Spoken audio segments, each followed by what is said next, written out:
Good morning mga kachemwa. Hello, good morning.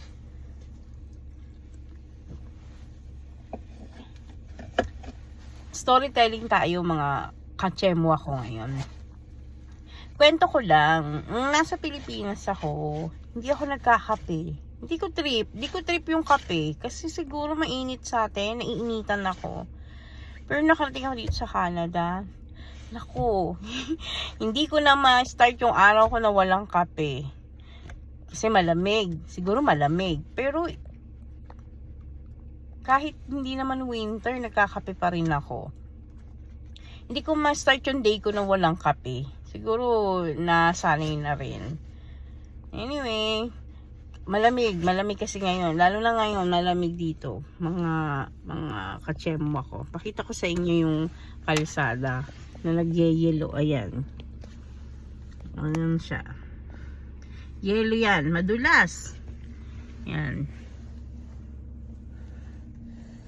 Yan. Feels like minus 40 kanina. Medyo bumaba na ngayon. Kaya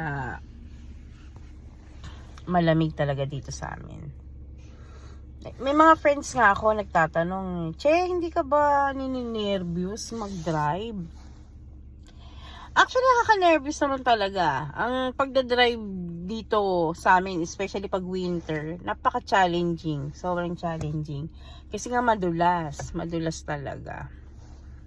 Pero, kailangan sa pagdadrive, kailangan lakas ng loob talaga. Tapang at lakas ng loob. Magdadrive ka sa ganitong weather, yung halimbawa, ang speed limit is 60, siguro mga 50 lang, okay na. Pero may mga driver na sobrang bagal mo, bibip-bipang kanila. May mga ganun eh. Pero ako, wala ko pakialam kasi madulas. Anong gagawin ko eh? Talagang nininervyos ako, nakaka-nervyos kasi nga madulas. Pero talagang kailangan, yun ang puhunan mo, lakas ng loob. Pero feeling ko, mga kachemwa ko, kahit sa aspeto naman ng buhay, kailangan talaga yon, yung lakas ng loob. Dasal at lakas ng loob, yun yung magiging puhunan eh. Puhunan, ako para sa akin yun ang naging puhunan ko dito, pagpunta namin sa Canada. Nag-agree ba kayo sa akin? Di ba kailangan yon, yung lakas ng loob, pagdadasal, yun, kailangan yun yung kasama sa buhay. Yun lang, nakwento ko lang kasi nagkapi ako kanina, di ba sabi ko magkakapi ako. Nakwento ko lang mga kachemwa ko. Yun lang. Sige, bye-bye.